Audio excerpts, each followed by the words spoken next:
Hello viewers, my name is Trevor and welcome to my new channel, Real Thinking Impact.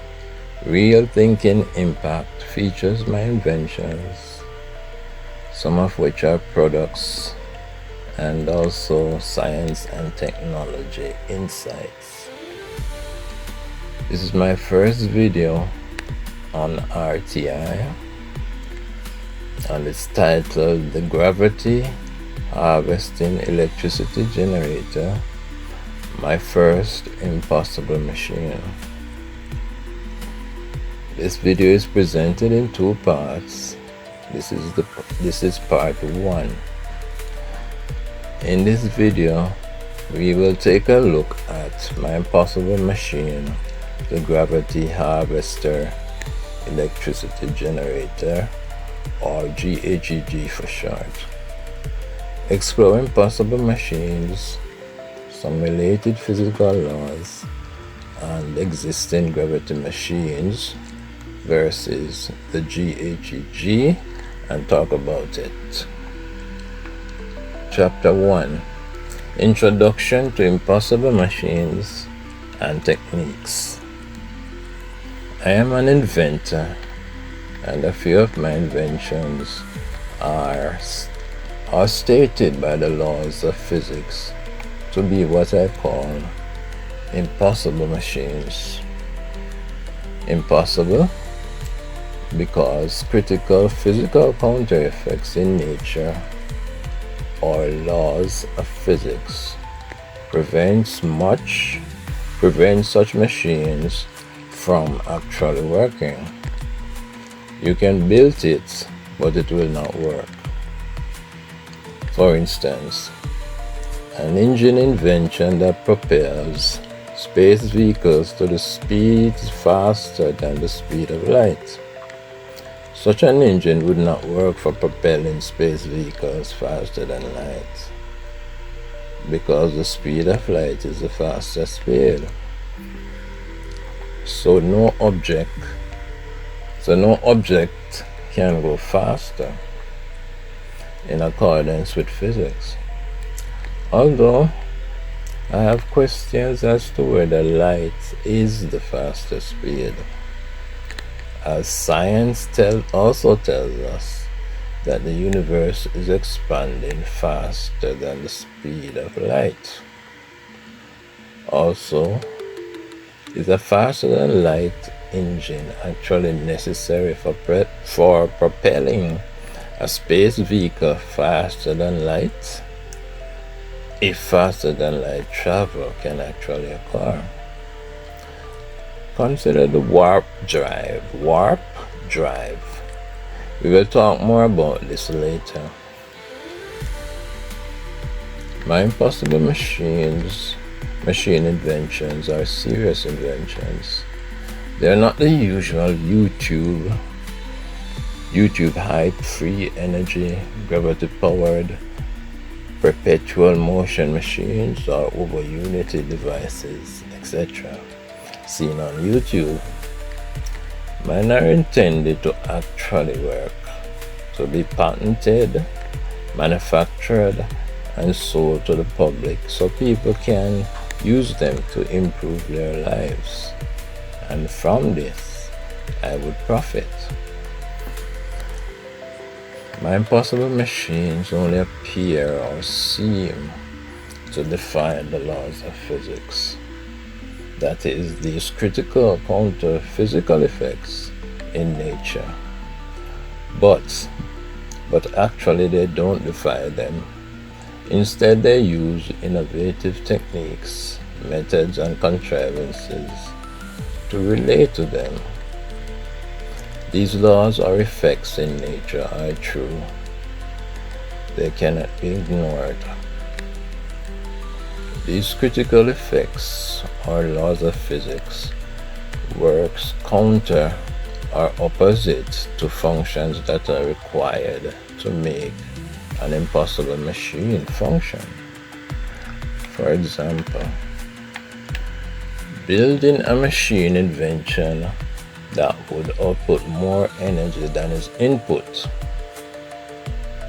So far in nature, this does not happen, and this law of physics and others refers to it.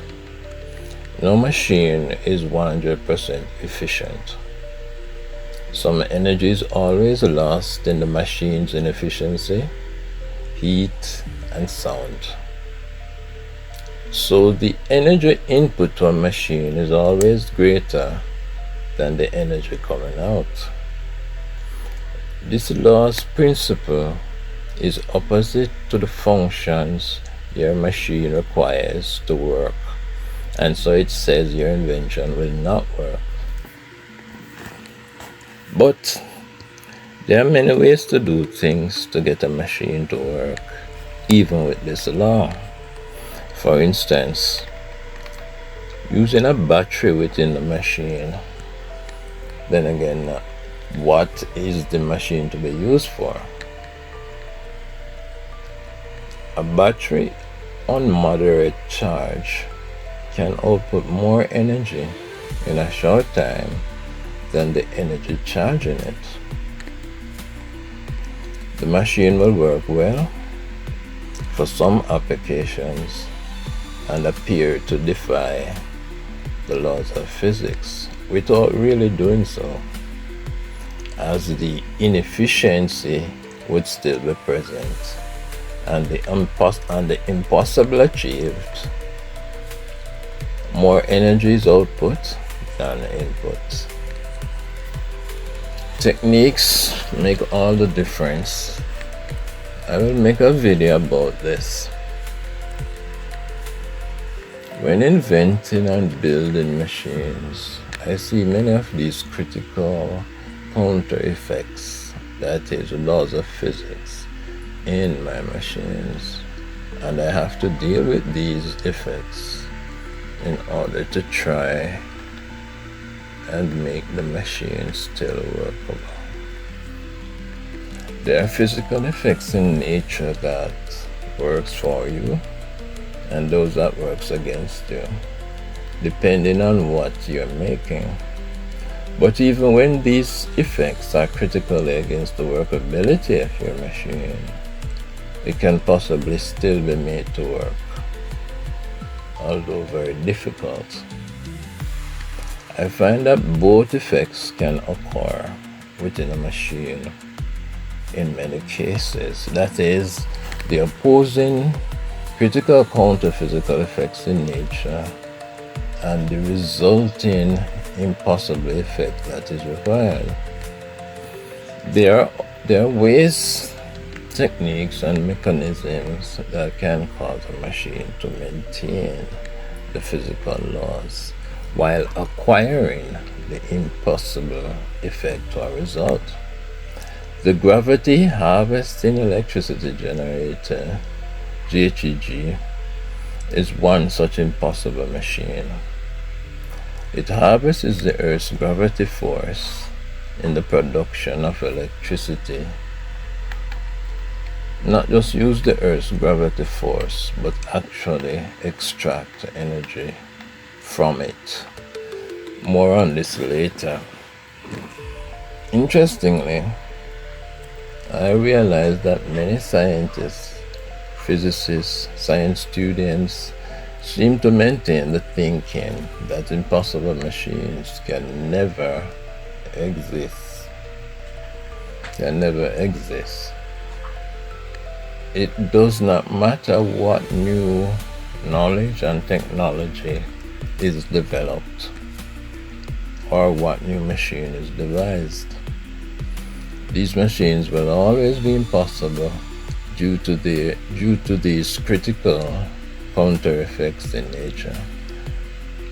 This thinking is understandable, but is yet to be proven completely true.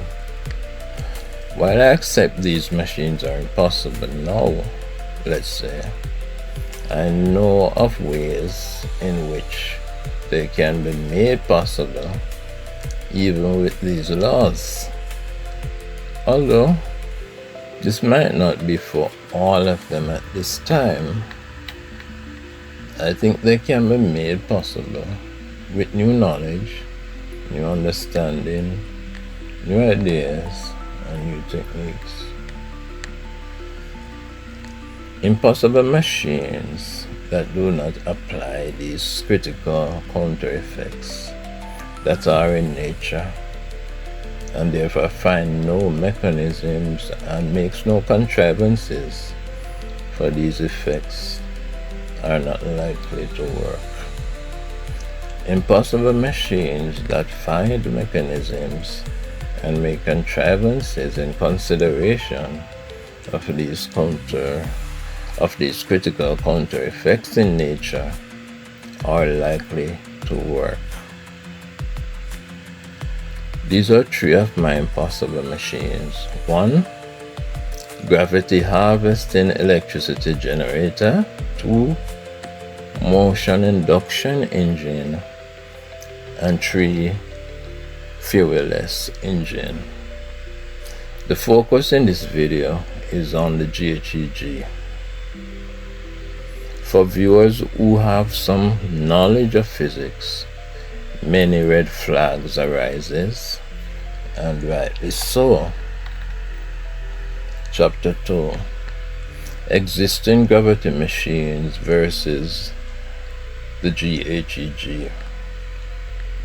The gravity harvesting electricity generator, GHEG, is not like the gravity light, gravity fan, pendulum, pump storage, hydroelectricity generator, gravity energy storage system, etc. It's much better. All existing gravity-based systems, some of which are electricity generators, are basically gravity rechargeable batteries. While they use the Earth's gravity force, they don't actually extract energy from it. They use gravity as an energy storage medium, wherein energy is input from an external source to this gravity storage mechanism, to this gravity storage medium. So the energy they output is the same energy that was input from before, actually less output due to the machine inefficiencies.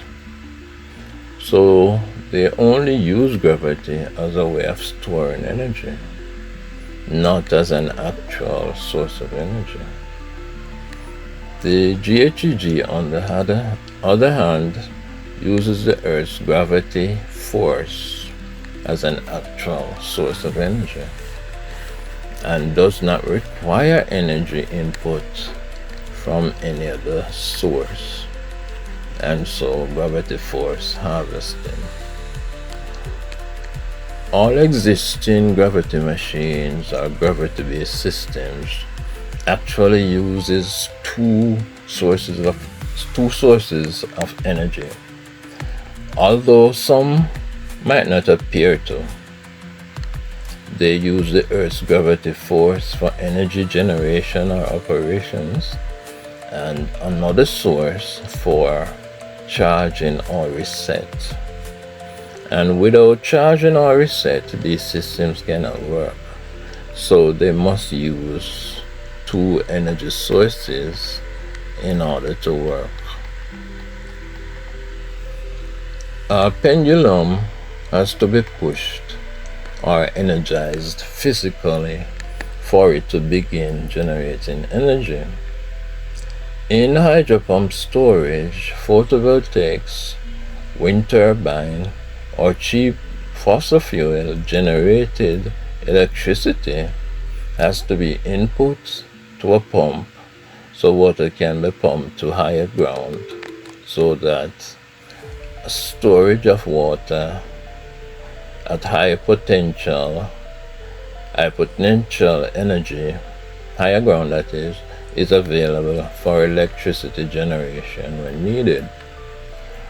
The usual or standard hydroelectricity plants, the ones that we are most familiar with, uses gravity to generate electricity and passively use sunlight, solar energy that is, to acquire water at higher ground. This occurs as the Earth has a natural water recycling mechanism, Earth's water cycle. So this process makes rivers of water at higher ground available to hydroelectricity plants for electricity generation using gravity. These hydroelectricity plants are also rechargeable batteries, but uses two renewable energy sources, gravity energy and solar energy. This is true, but is not obvious. To clarify, all existing gravity-powered or gravity-based machines or systems, with the exception to the GHEG, uses two sources of energy. One for energy generation or operation, which is the Earth's gravity force, that is, coming from above toward the ground, that is falling. And the other source for charge and reset, going from the ground upward, lifting. The use of two independent sources of energy is the reason why the existing gravity-based machines actually work. This independence, although it adds another energy source, prevents the development of an energy cancelling effect or conservation of energy effect caused by using gravity only as the energy source. The Earth's gravity force is heading in one direction constantly, and that direction is from above toward the ground. When gravity is used as the only energy source, an energy cancelling effect develops that prevents the actual extraction of energy from the Earth's gravity force. As the energy generated from the Earth's gravity force going downward is then lost to the Earth's gravity force coming upward, as the force is now against it. Example, 10 minus 10 equals 0, a cancellation of the energy. It's not because energy is not generated from gravity, but it's because that energy is then lost in charge or reset, that is, lifting against gravity. This energy cancellation effect produced by gravity is the reason gravity cannot be used as an energy source. This effect seems impossible to make productive. So actual energy extraction from the Earth's gravity force using gravity only is impossible. And gravity is left to be used only as a rechargeable battery medium. Until now, no machine has been devised that can relate effectively with this energy cancelling effect so that energy extraction can occur. I have found very different ways than the usual to make a gravity-only electricity generator workable. So making such an impossible machine possible. The resulting machine is called Gravity Harvesting Electricity Generator, or GHEG. and it uses gravity as its only source of energy, along with gravity's energy cancelling effect, for which it has contrivances. The way the GHEG works is confidential at this time. Patent matters, but that information will become available as people buy and use the GHEG. Suffice it to say, it uses innovative techniques, methods, and contrivances that results in the actual extraction of energy from the Earth's gravity force in the production of electricity.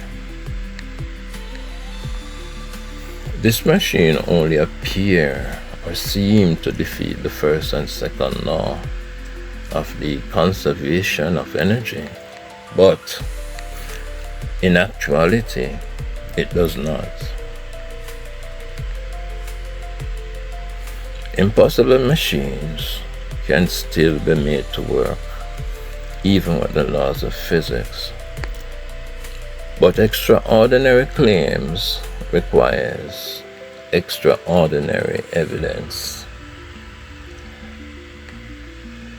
It may be important to point out also that the GHEG is not a free energy machine in the usual sense, and particularly since it uses the Earth's gravity force as its source of energy. Just a note here, a free energy machine cannot work particularly continuously unless it has some sort or form of functional, sustainable energy source within it, whatever that may be. And no proposed sustainable energy source so far has worked. Also, energy supplied from a machine used to charge that same machine does not actually work.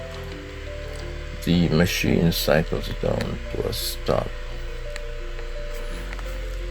The energy must come from somewhere. This is the critical problem with free energy machines. Free energy machines are impossible. So how can it be made possible with the related laws of physics included? We will talk more about this in my video about my third impossible machine, fuelless engine. Perpetual motion machines cannot run indefinitely within a gravity field unless it has some form of energy source. Is a perpetual motion machine created only to be perpetual or to output some useful energy? Machines are components that deny or ignore the laws of physics, make no contrivance or allowances for these critical counter-physical effects in nature, are not likely workable. It's difficult to make a machine functional if all the related effects are not considered. Machines that acknowledge and make allowances or contrivance for these real natural physical effects, with new technology, new knowledge, and new understanding, can have a chance of being workable. There are many ways in which things can be done to make a system workable. There are useful mechanisms, techniques, and effects in nature that are useful depending, and effects that may not exist can possibly be created. If something is impossible, that is of critical counter effects to its functioning due to natural effects, do you stop there or try further? Realizing it is impossible, but understand that the impossible, although difficult, can be made possible. For the difficult machine to build or the impossible, extraordinary claims require extraordinary evidence. Subscribe and ring the notification bell for part 2.